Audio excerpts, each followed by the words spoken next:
Are we up, Troy?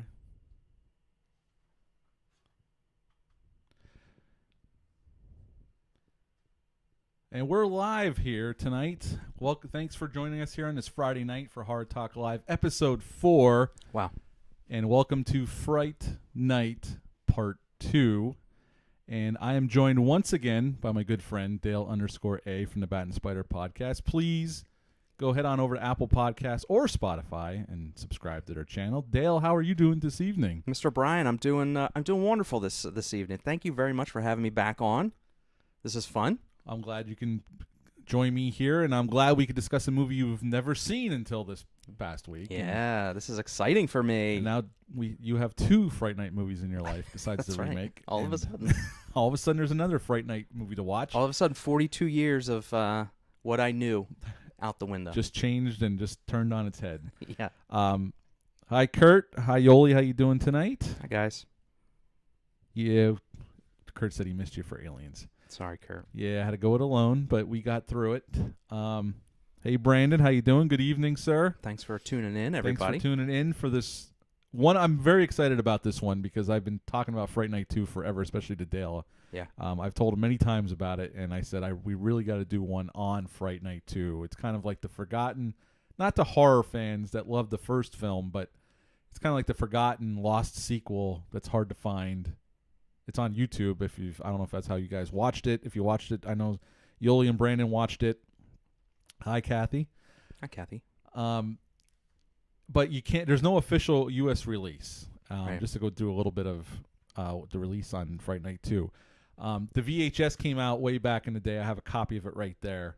I have a Blu-ray that I bought off Amazon. It's not an official Blu-ray release from any company in the U.S., but the transfer is the same transfer that's on YouTube, so it looks pretty good. It's gorgeous.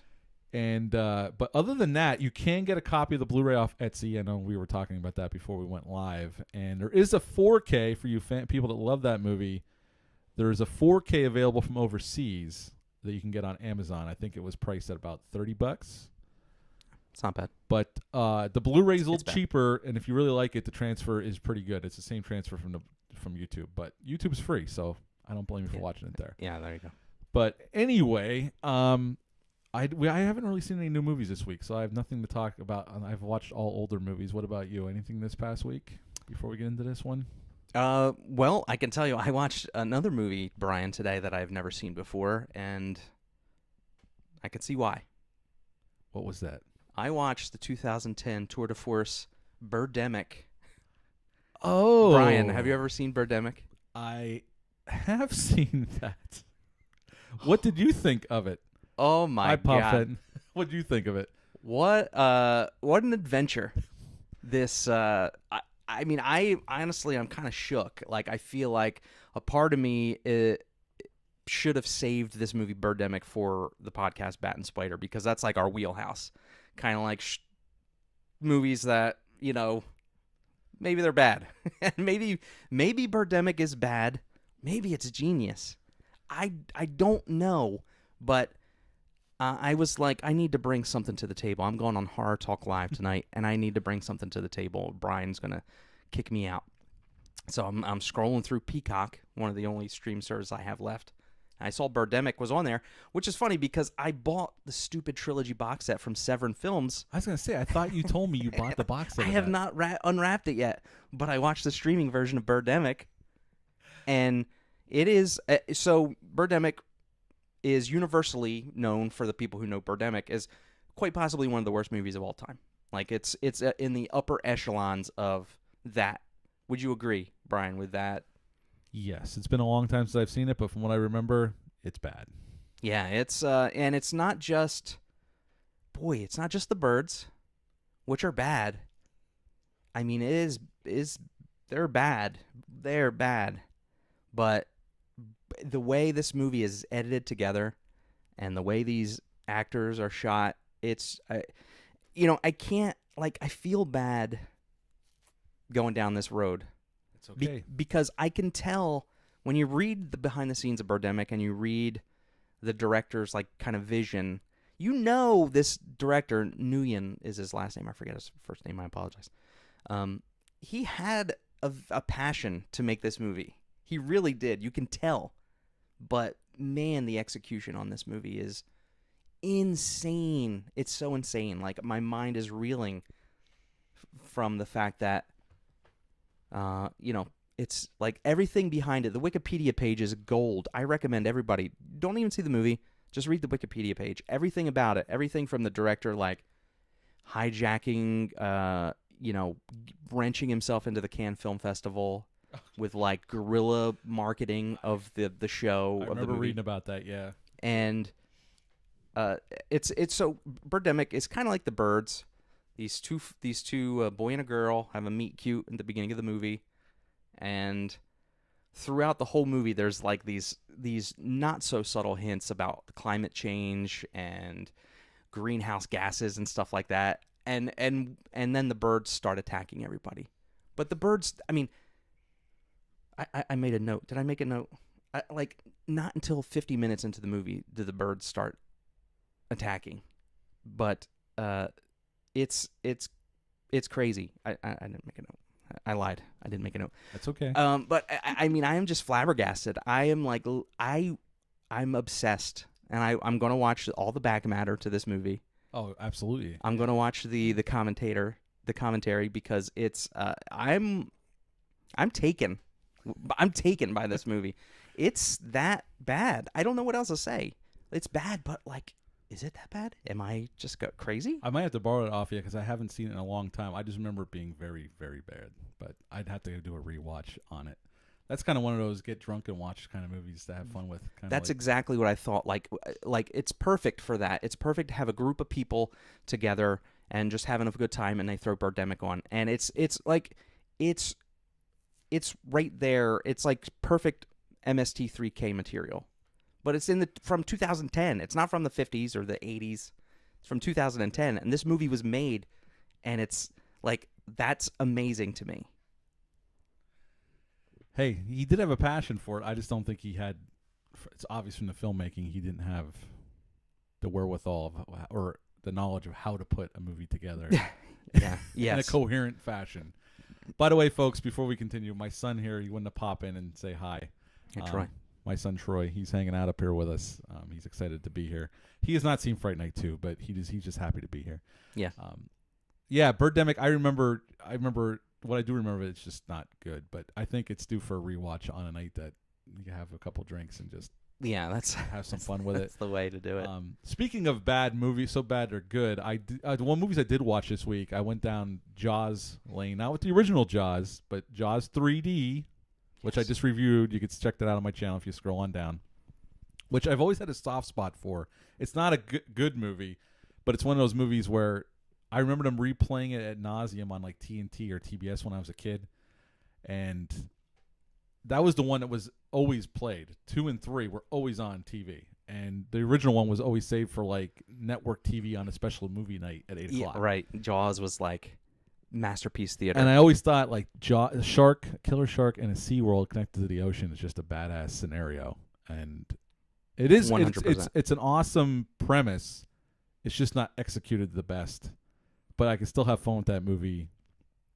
And hell, Dennis Quaid was coked out of his mind through the whole thing. Yeah. That's how he got through it. And then I watched Jaws 2, which is better than Jaws 3, not as good as the original. But I enjoyed those rewatches. I'm going to rewatch Jaws 4 because I'm going to re-review it. Yeah. God help me. But I'm going to rewatch it. I don't know if any of you ever saw Jaws 4, but as Michael Caine's the best part of that movie. Even though he didn't give a shit about being in the movie, he's definitely the best part of that movie. As luck would have it, this is topical, Brian, because next week my friends over at the 70mm podcast are going to have me on to talk about Jaws 4. So I don't know. I don't know if that's exclusive information. I don't know if that's out yet. But folks watching Hard Talk Live with Brian definitely know now. That is awesome. Is it streaming anywhere for free? I couldn't find it anywhere for free right now. I have no idea. I have no idea. I don't own it. I own 1, 2, and 3, but I don't own 4. So yeah, Yoli, this is the scoop. Yeah, Yoli, that's the scoop. Yeah, because so I've been on their show for the past 3 Jaws movies over the past couple years. So, and this month they're having like the 4th movie, May the 4th, the 4th movie, the 4th movie of a couple different franchises. So they just did Superman. 4. Superman 4: The Quest for Suck.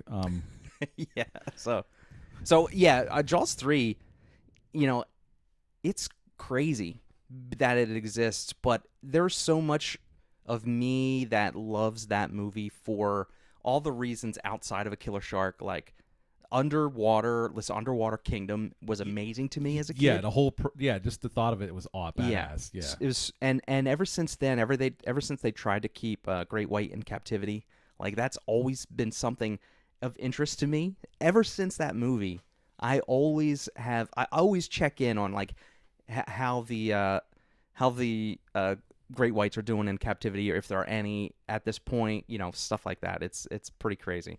Yeah, so I love Jaws 3.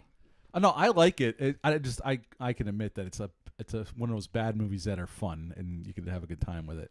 Because I think what holds it back, especially, is the 3D. Because those locked off shots on the shark look god awful. Yeah.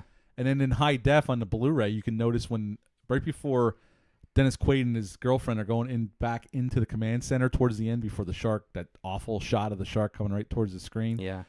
They showed a shark as a cutaway shot, and you could see the rig around it in high def if you look close enough. You could actually see what's holding the shark there.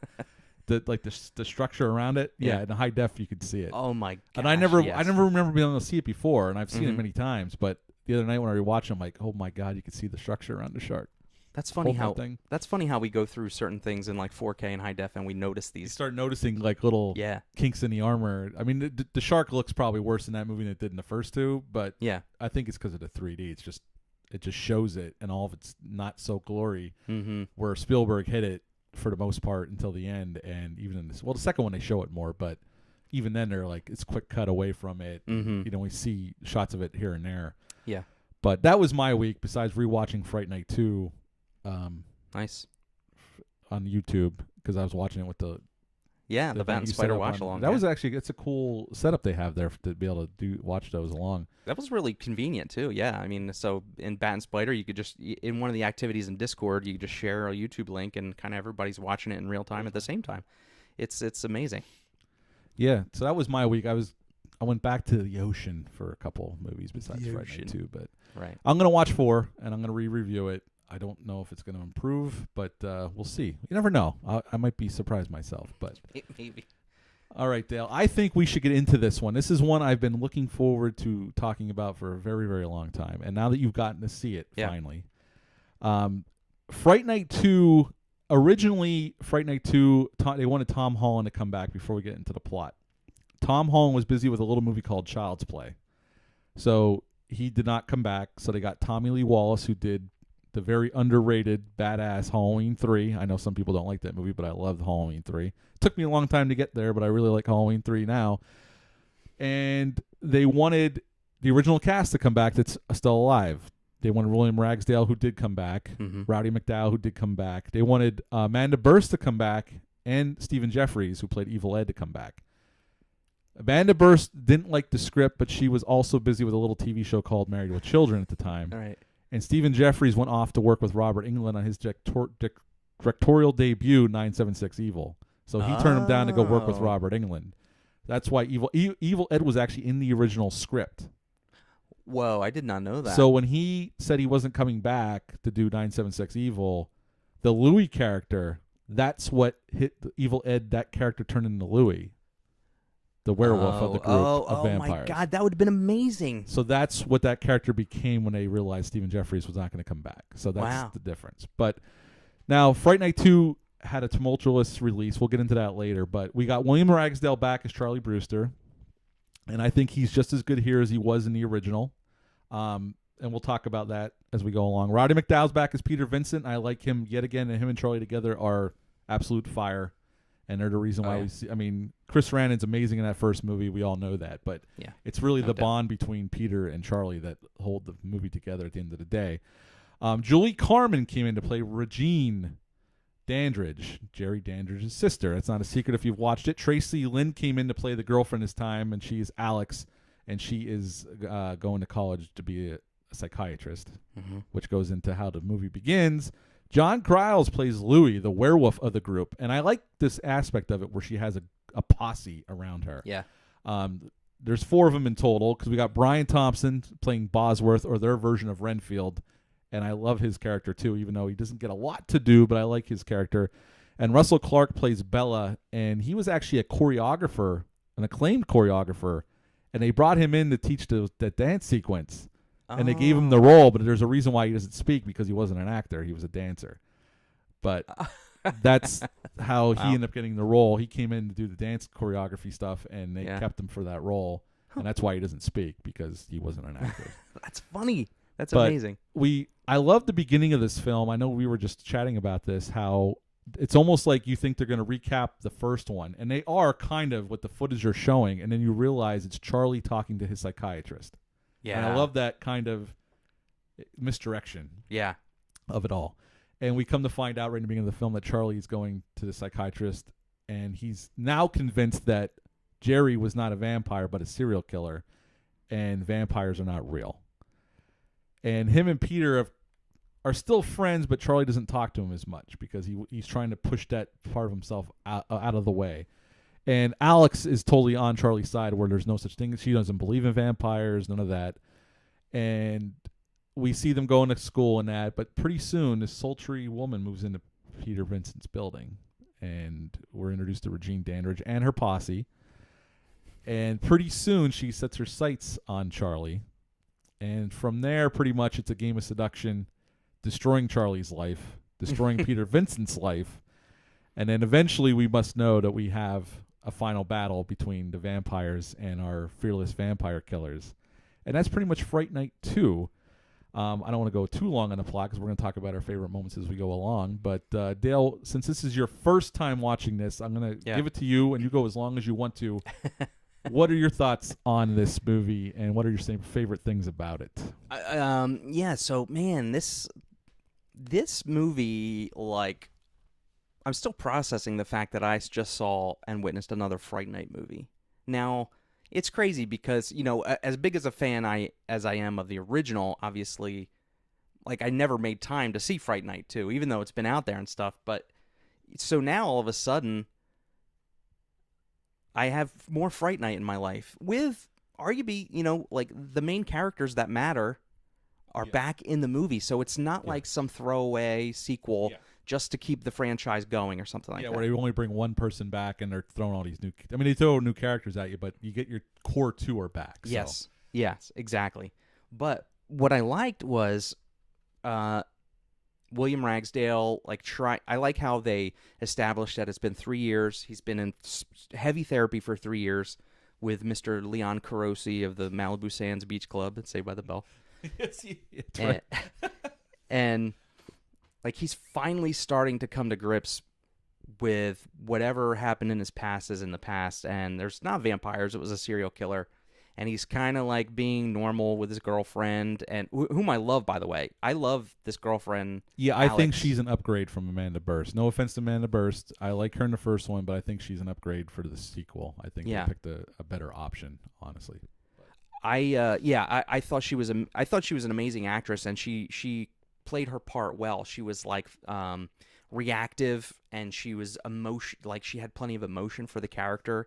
And I like that it was, rocky for a lot of the movie because, she obviously doesn't believe, she's not in the inner circle. She doesn't believe that there's vampires, but I like how William Ragsdale, what's his name? William Ragsdale? What's his? Charlie Brewster. Charlie Brewster, yeah. Charlie, I like how Charlie has made it up front that, he for a long time he believed that vampires existed, and he's been trying to work through it. Like, I like how all that was in the open and it was on the table. So, like, their relationship was warts and all, but she took him, she took him for him, but she also makes a point to say she's in college to be a psychiatrist, not to like start worrying about bedding down with somebody and like being serious if that's what it takes. Yeah, she's pretty clear about what her goals are. Yeah. She likes Charlie, but her goals are she's focused on what she wants to be. I like that. Pop says Louis seemed like the template for the Gangrel Clan and Vampire the Masquerade. Oh yeah, Louis was a surprise to me. And I really liked him. I like how Evil Ed could just slip right into that and be that kind of like loose cannon of the posse.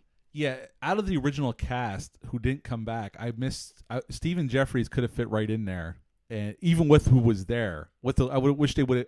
I wish we would have got Louis and Evil Ed together. I think that would have been gold. That would have been gold.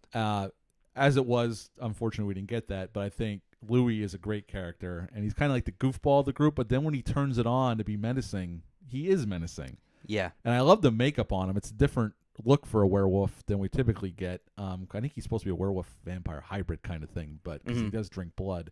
And what I read was he was supposed to be that. But I love his interactions with Boz, like when he walks Alex to the door after going to that concert with her, and he just says goodnight. Maybe I could take out for coffee sometime. And she goes, maybe we'll see. And then Boz is standing there in the shadows. He's like, you're supposed to bite her in the neck, asshole.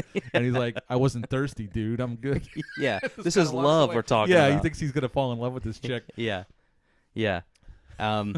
So I loved it. And to go back to the first one, Evil Ed had the same qualities. So I think they really casted that part well because, Evil Ed was a goofball until he was scaring the crap out of you, and he could be a legitimate like fear factor for his former friend. Like they're not friends anymore.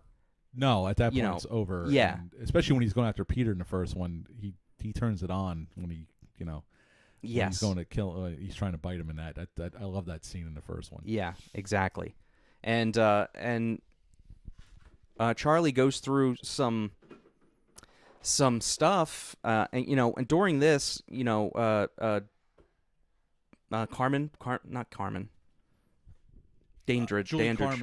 Carmen. Yeah, Julie Carmen moves into the Peter Vincent's building, which I think works because she's just moving in to kind of edge in on our main characters, so she's not like just moving to L.A. and like she's moving in Peter Vincent's building with the distinct purpose of like being there to cause a bunch of trouble.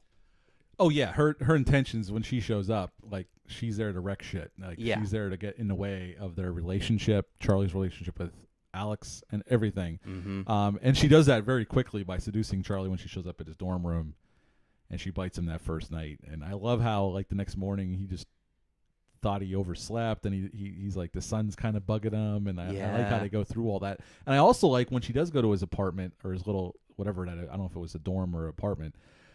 When the little subtle thing where he goes, oh, you can come on in. She goes, oh, hey, thanks. Like he invited her without her. Like it was just a little moment, but I like how they put it in there just to keep with the first one where Jerry got invited in by his mother. It's amazing. It's just that one little moment. She goes, oh, hey, thanks. And she walks in and just gives him a little smirk. And the fact that she comments on it, that's great. She acknowledges it for a brief second, and then she asks for a cup of coffee or that or a light for her cigarette. But I love that just little moment that keeps in conjunction with the first one, the rules that were set up with Jerry in the first film. Yes. And the like with I thought in terms of meat of the sequel, everything's got to be amped up, obviously, but I like that everything was amped up. The stakes were higher, and everything was a lot more serious, including the fact that Charlie starts to turn into a vampire. Like he was on his way. Oh, he was well on his way. He was almost there. Like and that's there was no like that happens in the first 15 minutes of the movie. You know what I mean? Like, and there was no fight put up. Because that's what happened when Jerry Danders' sister gets involved. Like, it's just like that. He was smitten with her right as soon as he saw her in the hallway. Like, he was just staring at her. Mm-hmm. And Julie Carmen looks lovely in the movie, so you could see how he would fall for her that quick. But she plays the seductress really well. Yeah. And Charlie's all in right away. Yeah. And I love when his friend goes to that party and he drags Peter to the party. That whole sequence, I love how they're doing that, like, interpretive dance with the all that stuff, and Peter's like, oh, it's just a show, like there's nothing going on here. Like Peter's doubting Charlie until he sees once again he pulls his mirror out, and he was like, oh shit, she's a vampire.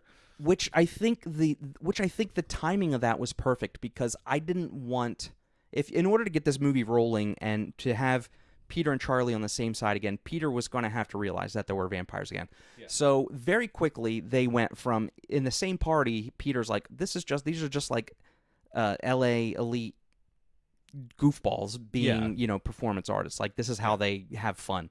But what I liked in that same party, but after Charlie leaves, Peter's like, finds out completely Yeah. because he starts to kind of just notice some things, Yeah. you know, and then he proves it to himself by looking for the reflection in this. And I'm glad it didn't take, like the first movie took almost 3/4 of the movie till Peter believed Charlie. In this one, he believes in vampires, but he didn't believe Charlie but they get it out of the way pretty quick. Mm-hmm. And then I love his interaction with Regine in the hallway when he tries to get away and go back to his apartment. And I love how she just says to him, and she's stone cold about it. She goes, "Your suffering will be much quicker than Charlie Brewster's. I'm going to make him suffer for a very long time." And then she turns into a bat and goes away. And Peter kind of goes back to being a scaredy cat again, but at least at this point, he knows what's going on. He knows the stakes, and and then that's when he finds out he got fired from Fright Night, because Fright Night's back in this movie if you haven't watched it, and they gave the hosting duties to Regine Dandridge. I thought that was such a great plot point. Like that's how do you make Peter Vincent suffer? You take his job. Take his job, which is the one thing he loves more than anything. Yeah, that's the one thing he has left from the show business days that he's invested in. Other than that, he has nothing else. Yeah, it was. I thought I even marked it down on my notes. I was like, that's amazing that they went through those lengths, because I like how they established the people kind of like behind the scenes, like his crew. They kind of hate that he's there. They really don't. They don't really care about Peter Vincent. It's their job, you know what I mean? Yeah. So they don't care if he gets fired or he's out on the outs. They have no loyalty to him. It's just like something they're obligated to do because he's still on this network late at night doing a horror show. And then that interpretive dance thing, what I'm dying to know is, do they still watch old movies after this amazing interpretive dance scene? Like, like how does that show format work now? Because after that, it's like they didn't cut to a movie, although Peter then runs in and tries to stab her. But is she going to start talking about one of Peter Vincent's old movies or any other myriad of old movies? That would have been cool if they did that. Like it was almost like a dig at Peter, like an extra dig, and then have him snap and run in and try to stab her with a stake. Because I thought, what everybody thinks to be an interpretive dance, but there's like two vampires like doing what vampires do to like ensorcel all of us, you know what I mean? It was crazy how their eyes change, and she's like rubbing blood all over the bottom half of her face and stuff. It was crazy. Yeah, actually, it was really well done too. I kind of like that. It was cool that they did that.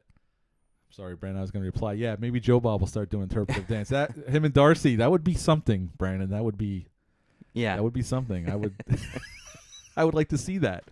I also like me and Brandon mentioned on Discord earlier about the doctor. When he starts feeling down, we're going to go back a little bit, and he goes to see him in a panic because he thinks, he doesn't know what's going on. And the doctor opens his drawer and is like, "I've all these drugs in his drawer," and he just wants to give Charlie some to get him like, "Oh, I got some. Oh, no, say no to drugs. Okay, I perfectly respect that." It's like this guy just looking to give pills to anybody that wants them. Yeah. He's like, "You want to stop having nightmares for a couple of weeks? Here I got something for that. Like, you want this?" And it's like the doctor's just. I like how the doctor's in on it later. Like, so they were setting this up for a while. Yeah, they were setting this up, and I like the idea that like she was so meticulous in planning it that she was messing with Charlie, getting his trust to even convince him that Jerry never happened, way before she even showed up at Peter Vincent's building. Because you had to imagine he was going to that doctor for quite some time since he's been going to school. Yeah. And so she's been planning this for she might have been planning this like the week after Jerry got killed. That's wow. I didn't even thought of that, but yeah, like that's to like sleeper cell this this doctor. Yeah. Into riding this out for as long as, and probably at the promise of like him getting to be turned or something like that. Who knows? She probably promised him something. Yeah. But then he self-terminates when he tries to bite Alex on the train tracks, and she haphazardly stabs him. The scene with the skateboarding. Oh, yeah. The first kill of the movie. I know, Kurt. I know you didn't. That first kill is a little awkward. I do agree with that. That felt like 80s. That was just like pure 80s like extravagance or something. I don't know what that was, but it was something like him needing his prey so badly that it wasn't even a skateboard, Kurt. roller skates. Oh, that's not right. rollerblades. That's right. It was roller skates. Roller skates. Yeah. He's choreography master, roller skate choreography master. Yeah, that's Insane. After Kurt said it, because him and my sister watched it last weekend, folks, and they thought it was all right. And I get it. If you're a huge fan of the first film, I think you'll most likely dig the second one because it's a lot of the same tone. At least I feel that way. I could be wrong. I could be totally off base on that, but that scene it's pure 80s. That scene definitely, and it almost kind of feels like it could have came. It's kind of almost like they thought we got to put something in here.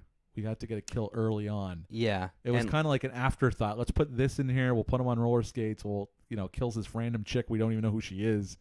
And, just get one out of the way just to get the juices rolling a little sooner. Yeah, it felt for somehow it applied right to this. What was it? It's 88. It came out in 89, but okay, it's listed 88, but that was an Australia release. It got it released in America in May of 89. It just felt like it felt. Oh, Yoli, I like those roller skating vampire. It just feels a little like it might have been like an add-on scene, like they needed a vampire scene earlier in the film. Yeah, right. So he does this, and it applies with like the way he's like has this flamboyance for the rest of the movie and whatnot, and he's like part of this troupe of vampires that are coming to like suck the town dry. Well, I like how Boz, but in a flamboyant way. Like he's definitely their Renfield because he's eating insects all the time. Like I love it, and I like how he says what the insect is before he eats it. Mm-hmm. That was actually Brian Thompson's idea. That wasn't in the script. He came up with that. Like, what if I said what it was and then I eat it? And they're like, yeah. So that's why he did that all throughout the movie when he was eating it. But you know what scene I really love, and it kind of shows them having fun to vampires. The bowling scene. Yes. I love that scene. I can watch that scene over and over and over again. It's only a couple minute scene. Yeah.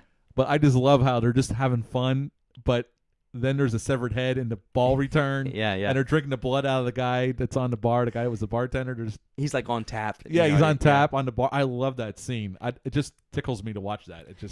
I really like that scene too. I loved what it portrayed because like it's ferocious and vicious because they go in this bowling alley and the owners are like, no more. We're closed. And guess what? they kill him. Like it's not fun time. They kill him and then they start having fun. Like, well, I like how Louis messed with Boz by putting the head in the ball return because he didn't even realize it was coming, and he's like, "What the hell is this?" While Louis pumping the guy's chest to get a mug full of blood. Yeah, I love that. I love Louis was just standout when he's walking with Alex and the dog's barking at him. And that half a second scene where he turns his head and like fully forms, fully forms to shut the dog up. Amazing! I love that. I love how lighthearted he is. But then like he'll turn around and scare the shit out of the dog. Yeah. And they show the makeup and he turns back and he's normal again. I love his interactions with Alex. Like he's such a fun character, and you could see how that was probably Evil Ed at first, and they just kind of rejiggered it to make it to this new character. He looked like Joe Dirt with his like sideburns there. It was like his mutton chop sideburns or whatever. Well, a little trivia. I don't know. I know we discussed this before, but I don't know how many of you guys out there know this. But John Kryles, who played Louis, was also the werewolf in the Monster Squad as well. And then he's most famous for he's been in a ton of stuff, but he was also Uncle Rico. Yeah. In Napoleon Dynamite. He's throwing a football over that mountain. Yes, he was. He was a football superstar. I made a note for him when he came out of the show with Alex, and he makes a comment that says classical music tits, huh?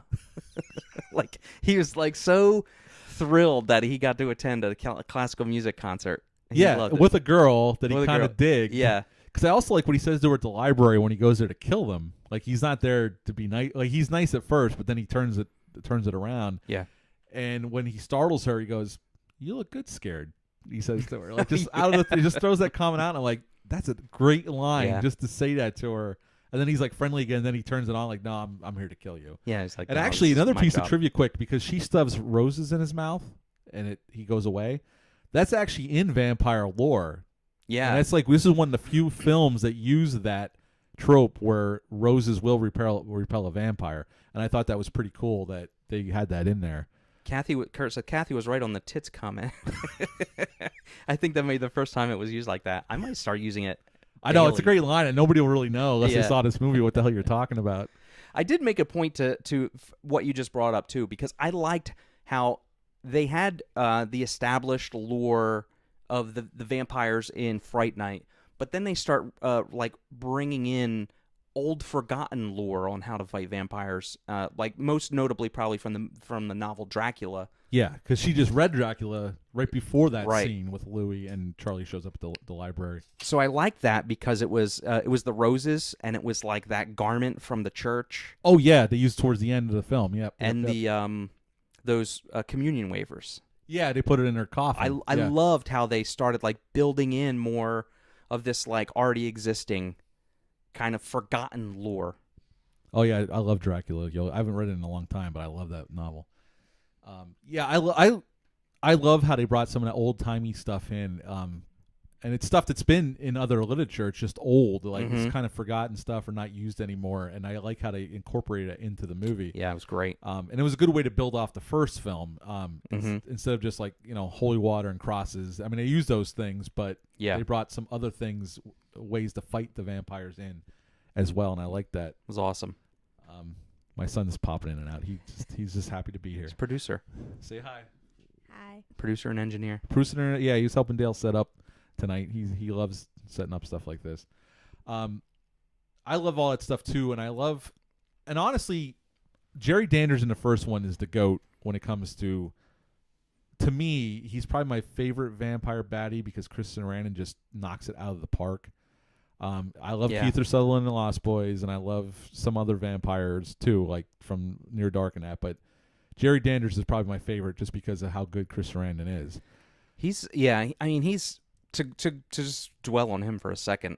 He is the GOAT. Like, he has this charisma and this like vicious sense of humor that doesn't let up. It's like you're not even meant to laugh when he's laughing, because he's laughing at his own humor, because he just knows he's going to rip whoever he comes. Yeah. Like, he's going to rip Charlie and his mom to shreds. Yeah, Like, that's plus he's like making I think himself we laugh. discussed this earlier. He's so narcissistic. He doesn't think anybody can kill him anyway. So Right. he just thinks he's so funny. But Yeah. I laugh at it because he's just the performance is so awesome.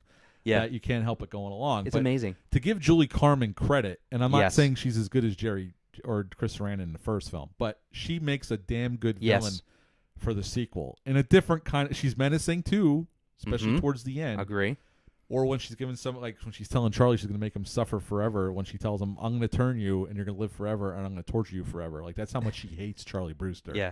At this point, because he killed her brother, and she even goes, "Jerry Danders was 1,000 years old, and you're going to pay for killing him." And I just love how she just wants to grind him into the dirt and make him suffer Yeah. for eternity.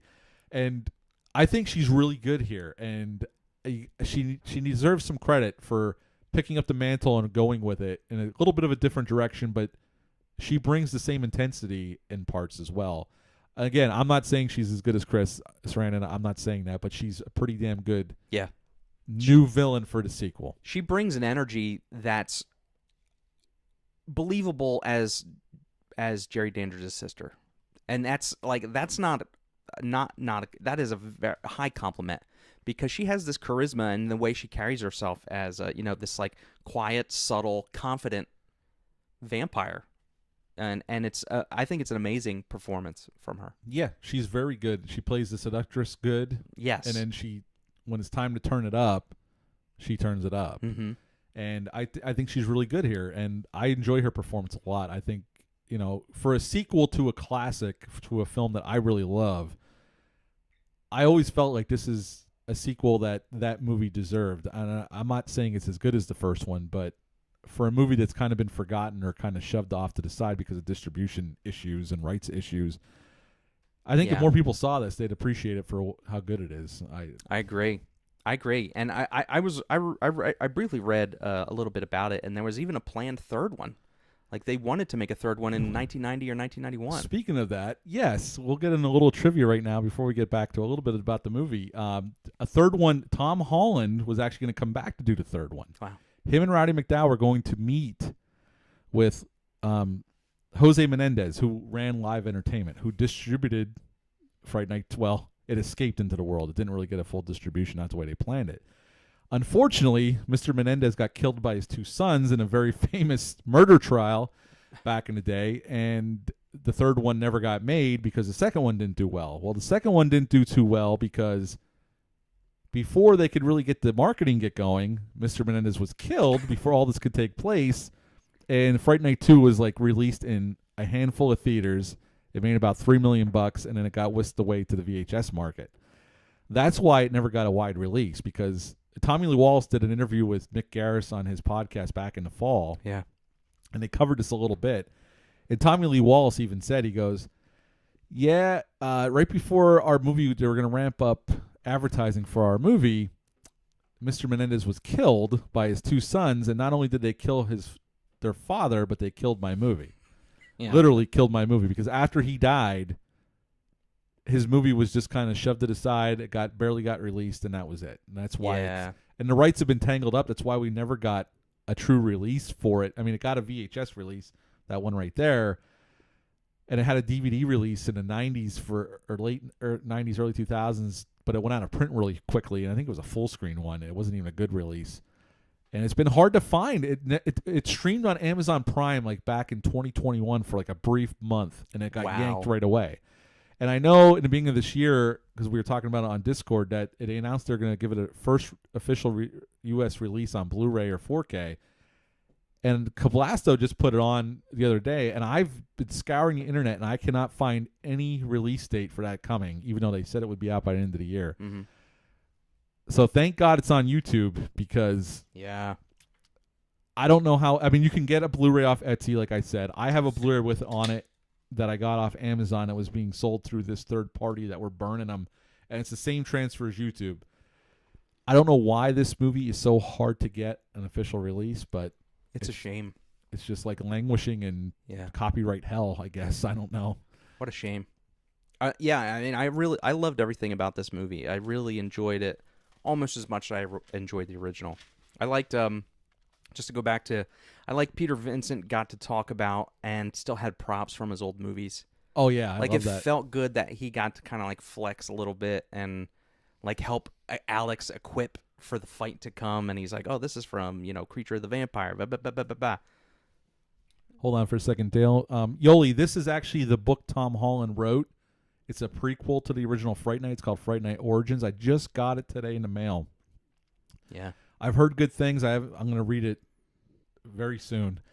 Tom Holland wrote a book about it. And actually, they said they want to do a Fright Night 3, but I don't know if it's ever going to happen.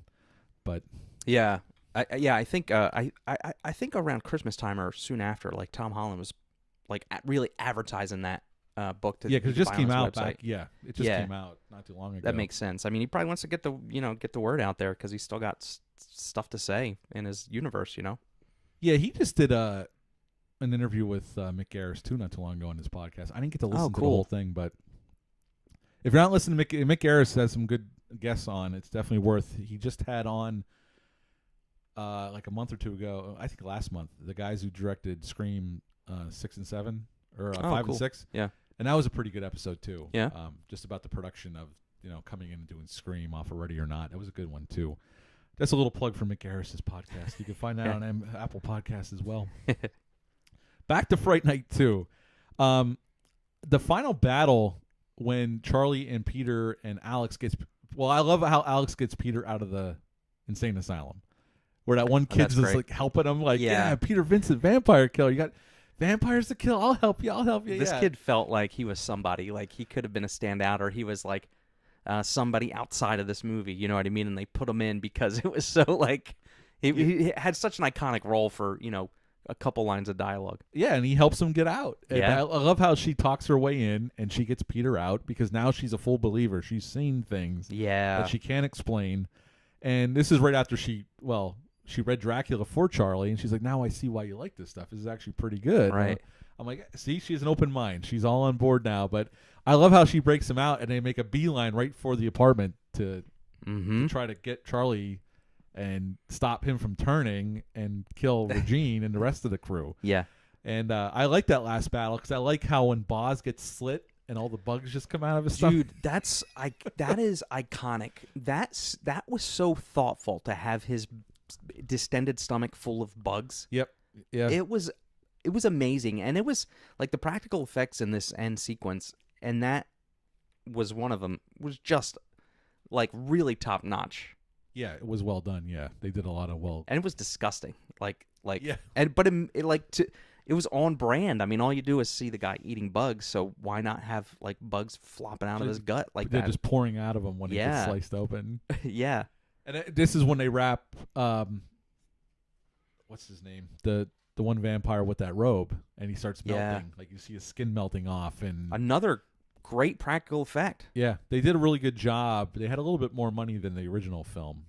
There's a few effects that don't hold up quite well, but most of them hold up pretty well. I got to be honest. They did a good job on it. I think like other than Boz getting cut by the guy, like the practical effects, and I understand the way the sequence panned out the way they did, but none of these vampires could fight worth a damn. Like they're all as useless as the replicants in Blade Runner. Like none of them can fight. Like even the fact that Boz got like punctured in the gut because of the other guy like missed scratching Charlie. It's like and that's just started the calamity. Like nobody is effective in this, and that kind of like Louis, he didn't. Louis was worthless. Yeah, he got shot with the crossbow, and then he landed, and that was it. He was dead. It was kind of a shame. Like I know they gotta it's probably, who am I to criticize? It's hard as hell to write, especially like action sequences. They gotta like get from point A to point B all while telling a story. But it's like, where can I get an effective vampire that's 1,000 years old? And like had to survive for 1,000 years. It's like why are these vampires just getting their asses handed to them? I know, because even when it gets to Regine, I mean, I like that sequence, but she doesn't put up much of a fight either. She doesn't take a swing. I mean, she's pissed that they ruined her coffin, but even after that, she doesn't do much. She gets killed. I mean, I like how Peter, they thought he was running, and he ended up saving the day. I like that. I love that. But I never felt like she was, at that point, she was ever going to win. She wasn't at that point. Like she didn't put up much of a fight, even though I thought she was menacing in some scenes earlier. At the end, I thought, okay, well, like show me why. Yeah, in the first film, I felt Jerry might have been able to pull it off. The first time I saw it, yes. Where this one, I'm like, well, they're gonna kill her. I right. mean, I like her, but she's not making it. and like what she had going for her is much like Jerry, like he started to dismantle everything around and affect the morale of Charlie big time, and Peter, and that's what that's what happened in this movie, which was great. But when it came down to like confrontation, there was none. There was no confrontation. Like I never felt like that. Like they might actually lose, or one of these people might die. No. Even when she says like, "Oh, there goes your friend," like abandoning you. I never thought, like, I knew he wasn't trying to. Like I had full confidence that Peter Vincent was going to try something else. He was going to find a way. At that point, I didn't think Peter was running. Now Regine thought he was running, but yeah, right. I didn't. Even when I first saw this, I'm like, he's not going to run now. He's not. And I don't think Charlie would have either. Maybe, but that's like Charlie wouldn't tell Regine, like, no, he's going to be back. No, he wouldn't say that. And actually, that sunlight that he shines down was all animated. That wasn't.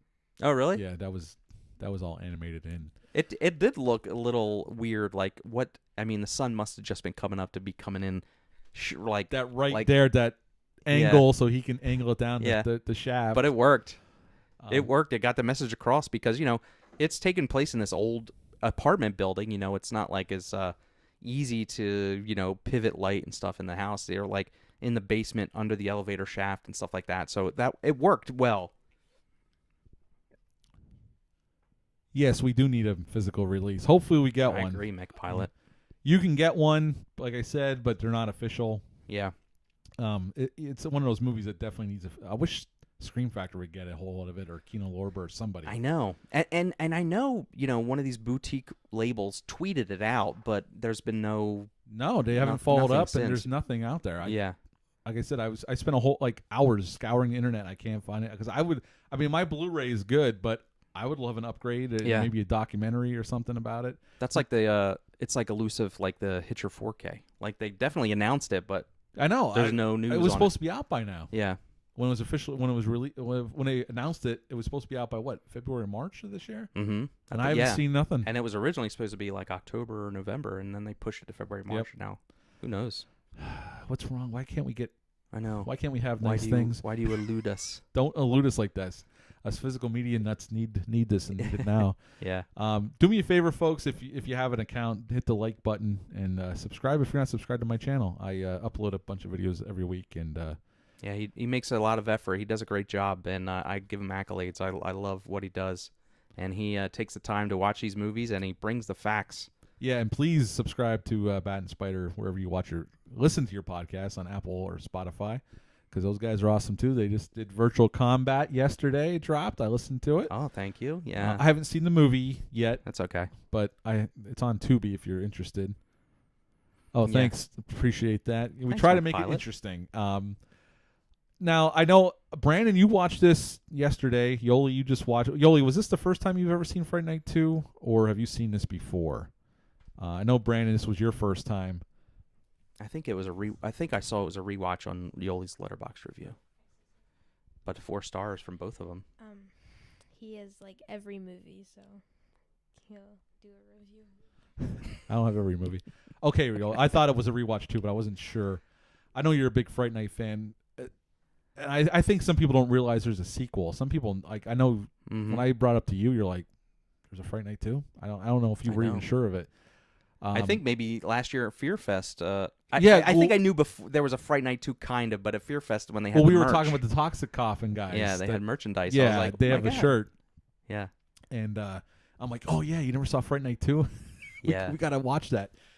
It's a sequel that I always enjoy. I remember renting this in a video store when you could still rent it, and I always liked this one. I always have a soft spot for it, and I think it's a sequel that's been underseen, obviously for obvious reasons, and I kind of lost, except for, like I said, fans of it remember it, but yeah, I could see how this slipped through the cracks, and it's unfortunate that it's been languishing in, again, I'm going to say copyright hell, because I don't know why we can't get an official release on this thing. I know Tommy Lee Wallace would like to have an official release on it. I've seen other interviews with him, and he's like, "I wish it would get a good release. Yeah. I would do interviews for it." Yeah, that would be great. I mean, to have him probably he'd probably do commentary on it and the whole nine, But I wonder like what the trajectory of Tommy Wallace might have been had this movie had a proper been able to do something, Well, after this, he went to do It miniseries. That's true, yeah, and that's iconic as it gets, right? I always felt bad for Tommy Lee Wallace. He's such a nice guy. If you ever see him, if you ever see interviews with him, I love Halloween 3. Like I said, it took me years to get there because I hated it. Like the same reason a lot of people hated it, because there was no Michael Myers. Yeah, and I was too young and stupid to realize what the hell was going on. Before we knew really each other on any kind of level, I remember I love Halloween 3. But I was like, oh, I drug my wife. The first conversation we had, I was like, I drug my wife to see Halloween 3 at the Alamo. And you're like, I actually love Halloween 3. And I was like, oh, good. Yeah, well, I think I told the story before, but there was a station out of New York called WPIX 11 out of New York. I'm from Pennsylvania originally. And during the week, during October, they would play a horror movie at 8 o'clock every night during the week.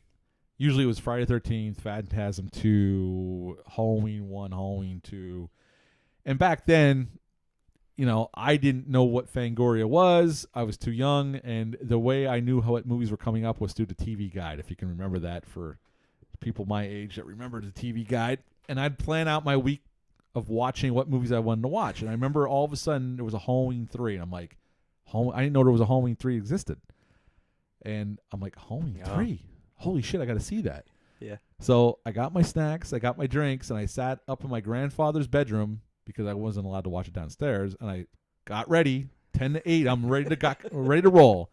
And the movie starts, and I'm like, where's Loomis? Where's Michael? Where's Laurie? Oh, my God. What the F is going on with this dude running down the street holding a goddamn mask? And then I watched about 20 minutes of it, and I'm like, I don't know what the F this is, but it ain't Halloween, and I shut it off. Wow. And then I remember renting it. I'm like, okay, I got to watch the whole thing. This is like maybe 2 years later. So I watched the whole thing, and I'm like, I hate it. But that was young me, and I wanted Michael. I wanted more Michael. Right. Years later, watching it and reading about the production and what Carpenter had in mind Yeah. brought a lot of introspect. I respected it more, and now I love it. It's actually a really good film. I know Rich isn't watching tonight. Thank God, he'd be texting me, snapping. He goes, "I hate that guy."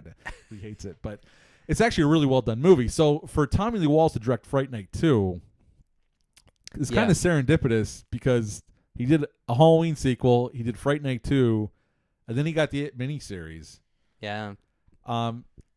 I always felt like he was one of those guys because he was a Carpenter protege. He worked for Carpenter for years. He was a production designer. He did editing on The Fog and all that stuff. Mm-hmm. And I think he's a decent filmmaker. I think he did a really nice job with this movie. I still prefer Tom Holland's job in the first one, but I think for a sequel, he did a really nice job with it. He didn't write the script, but I thought he handled the movie pretty well. And unfortunately, hopefully this movie finds its audience because it deserves an audience now at this point. I guess that's what I'm trying to say in a long-winded way. I'm sorry. Yeah, no, I agree. Yeah, it's definitely, there's nothing to dislike if you like Fright Night. There's nothing to dislike with Fright Night 2. And you got the score. The same gentleman came back to do the score, and the score is amazing. Awesome. I was thinking, I'm like, can you buy this score? Because I like to buy it because I love it. Yeah. And the only thing, I mean, you couldn't replace the iconic song from Jerry Dandridge and Amanda Bearse, that club scene with that music. That song is like legendary, upper echelon. But you'd never be able to replace that. But the score is amazing in this movie. Oh, I love it. For sure. It's right on par with the first one. I love the score from the first one, and it's right on par with it. I think it helps when you bring the same composer back. Yeah. But yeah, I love the score. I mean, it's just when it was pulsing through my soundbar, I'm like, oh, it sounds great. Mm-hmm. Goddamn. And it's amazing at like maintaining the feel of the first movie, like everything, the environment, the feel of it, the mood. And I think that's what this movie does well. It captures the feeling of the first movie really well. It's a good continuation. It feels like it's in that world. They didn't try to do anything too crazy. Yes, Charlie's in college now. There's a different set of circumstances. New girlfriend. He's trying to forget about what happened and maybe convince himself that it wasn't vampires. But he's definitely grown, but he's still the Charlie we remember from the first one. He's just a little older, a little wiser, but he's still going to make the same mistakes, and I like that. Yeah. And Peter, I think Peter's he's definitely, him and Charlie have a relationship now. Like, you could tell they've been friends, but Charlie's starting to push Peter away a little bit because Peter's still telling the stories of their fight with Jerry and all this stuff, and Charlie's trying to get away from it. So when they have that little dinner, you could tell Charlie's like humoring Peter, but he's like, I want to get out of here because this is just making me remember stuff I don't want to think about, really. And Peter would be like, why would you forget that? Like, this obviously happened. Why would you want to not, like, pretend that it didn't? Peter can't see why. Yeah, Peter's like, why would you want to forget about one of the greatest moments of our lives? I know, like, right? We proved vampires are real, and we killed him together. Right. It was the best thing that ever happened to me. Even if nobody believes us, it happened. And we know it happened. Who cares what anybody else thinks? Right. And Peter still has a show, so he's happy, and he's still living, in his apartment with all of his stuff, which is great. Great. This is great. Great movie. Great movie. A little trivia. I have a few more things. It took 45 days to shoot this film. Had a budget of $7.5 million. Other than that, I think it's all I have for trivia. There's not a lot out there it's hard to find stuff on this film, honestly. I scoured everywhere. I think I got everything I could get. But yeah, again, like I said, this movie got kind of screwed because of that the Menendez boys killed their father, unfortunately. And this movie got released in a handful of theaters. So tragedy, obviously it's sad what happened, and then this movie kind of just got dumped and forgotten about. But, hopefully with us talking about it, I know other folks on YouTube talk about it. Hopefully it'll find an audience. I know there's some of us out there like Yoli and Brandon watched it and they enjoyed it. Hopefully it'll find an audience and people will rediscover it. It's on YouTube. If you've never seen it, you can watch it on YouTube for free. Just search Fright Night 2. Yeah. And it's a damn good transfer. You can watch it on your TV. It'll look pretty good. Looks great. And it sounds pretty good. So you can watch this if you are so inclined. But yeah, I just wanted to do this to give a love to a movie that I've always enjoyed. And when you told me you enjoyed it, I'm like, Yeah. I wasn't Yeah. overhyping it. Right. I know some people didn't enjoy it, but I know, I had a feeling you might like it. But Yeah, for sure. Yoli says, "Yay, love that you guys are giving this movie some love." Yeah, I mean, I think it deserves it for sure. And I know we said this earlier, but I wish Evil Ed was in the movie, but I'm glad Charlie and Peter are in it. Like William Ragsdale and Roddy McDowell. Their relationship was still key at the end of the day, even though there's other characters I really like, and they work just as well here as they did in the first one. Right. Again, I prefer the first one. It's a better movie, but I really do love the second one. I think it's a damn good sequel. It's one of the better horror sequels, should I say, go out on a limb and say that. Overall, if you think about horror sequels, it's definitely one of the better ones. Mm-hmm. It's true. That have been made, and especially in the vampire sector of horror. Because the Lost Boys sequels weren't good. So hopefully we'll get a good Lost Boys sequel eventually at some point, because I heard Warner Brothers wants to make another one, but we could always hope. Yeah, sure. Corey Feldman needs work, so let's do it. Yeah. Corey. I love you, Corey. We need Corey Feldman back in movies, goddammit. Yeah. He had his run, but He's awesome. he's awesome. For sure. At the end of the day, let's rate this thing. Out of 5 stars, what would you give it, sir? Huh. Good question. Letterboxd rating here. Letterboxd rating. Letterboxd rating system. Yeah, I would give it. I give it 4.5 stars. 5 stars for Fright Night. 4.5 for Fright Night 2. God damn, man, you really did like this. I'm Yeah. glad, man. Yeah, I loved it. I was worried, but I worry no more, because Mhm. Dale enjoyed it, and so did Brandon. So did Yoli. You've seen it before, but I would give this one a 4.5 out of 5 too. I give the first Fright Night 5. I give this one a 4.5. I really enjoy it. Mhm. There's a few little things that aren't as good as the first one, but I think it's a damn good sequel to an original classic. And at the end of the day, I really just like this film. Yeah. It makes me smile, and Yeah. it gives me the feel of the original. And that's what I want from a movie called Fright Night 2. That's And- good. And if you're a fan of the remake, I don't know if you saw the sequel to the remake, Fright Night 2, but it's not very good. Just a heads up. Oh, really? I just saw it. I have it saw on that. Blu-ray. I I bought it. It's not. Oh, really? It's okay. I forgot that it existed again until today, and then I was looking probably- for Fright Night 2, and they're like, "Oh yeah, you want to watch this Fright Night 2 movie from 2013?" That one deserves to be forgotten before this one deserves to be forgotten. It's okay. It's not the worst piece of crap I've ever seen, but Was that direct to video? it was. Had to have been. I bought the Blu-ray because I think I got it for like $9, and I'm like, Yeah. what the hell? I'll give it a shot, because I like the remake. It's not as good as the original, but liked it I too, dig yeah. it. It's a little different enough that I dig it. Mhm. But the sequel's not. Yeah, it's not. If Yeah. you can find it for free, that's how you should watch it. I'm Yeah, gonna say Yeah. that. Being polite, save yourself some money. Don't spend money on it. Good. It's not worth the money. Right. Exactly. That's the one with Colin Farrell. Yeah, Kurt Yep, the one Colin Farrell and McLovin.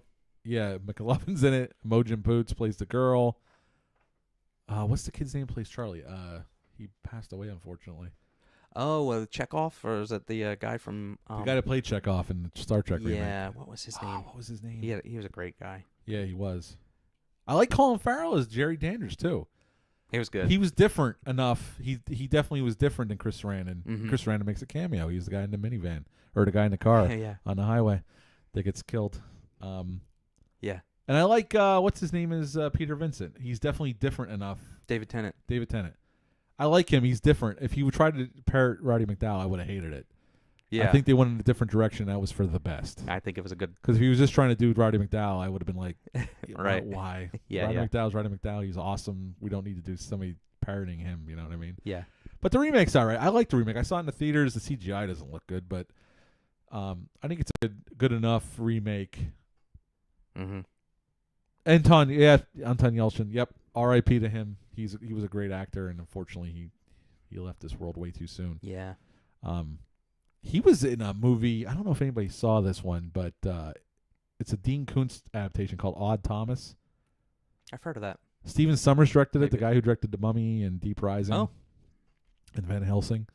And actually, it used to be on Netflix for the longest time. It was on Netflix. I don't know if it still is, but it's actually a pretty fun movie. Really? If you get a chance and you've never seen Odd Thomas, check it out.